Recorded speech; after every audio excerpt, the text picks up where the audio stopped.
বন্ধুরা, আজ আমি আপনাদের সামনে এমন একটা দৃশ্যের কথা বলতে চলেছি, যেটা দেখলে আপনারা থমকে যাবেন।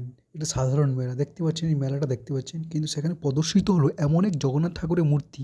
দেখতে পাচ্ছেন প্রদর্শিত হয়েছে জগন্নাথ ঠাকুরের মূর্তি, যা শুধু মূর্তি নয়, এই যেন দিব্য শক্তির প্রকাশ। লোকজন বলছে এটা কীভাবে তৈরি হলো, এই রকম মূর্তি তো আগে কখনো দেখিনি। এই মূর্তিটা নাকি রাতে নিজে থেকে আলো দেয়। সত্যি কি না, নাকি মানুষের বিশ্বাস? চলুন পুরো গল্পটা আপনাদের বলি। মেলার এক কোণে সবার নজর কেড়ে দাঁড়িয়ে আছে জগন্নাথ ঠাকুরের এই অনন্য সৃষ্টি।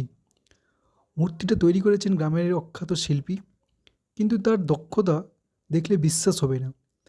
দেবতার চোখ দুটি এমনভাবে আঁকা যেন সরাসরি আপনার ভিতরে তাকিয়ে আছে। হাতের ভঙ্গি ও দেহের রং, কাঠের খোদাই সব মিলিয়ে মূর্তি নয়, যেন চর্বমান জগন্নাথ স্বয়ং এসে দাঁড়িয়েছেন। শোনা যাচ্ছে মূর্তির কাঠ হিসাবে ব্যবহৃত হয়েছে দারু ব্রহ্ম রীতি অনুসারে সংগ্রহ করা কাঠ। আবার শিল্পী নাকি 21 দিন ব্রত রেখে উপবাস করে মন্ত্র জপতে জপতে মূর্তিটি তৈরি করেছে। মজার কথা হলো, যে ঘরে মূর্তিটা রাখা হয়েছিল, পরের দিন দরজা খুলেই ঘরে মিষ্টি গন্ধ ছড়িয়ে পড়ে। মানুষ বলছে এটা দেবতার উপস্থিতির নিদর্শন। যে সেই মূর্তির সামনে দাঁড়ায়, মনের ভয়, সন্দেহ, দুঃখ সব যেন গলেই যায়। মেলায় এত ভিড় কখনো দেখা যায়নি। সবাই বলছে মূর্তি শুধু শিল্প নয়, এটা অনুভূতি, এটা দিব্যতা।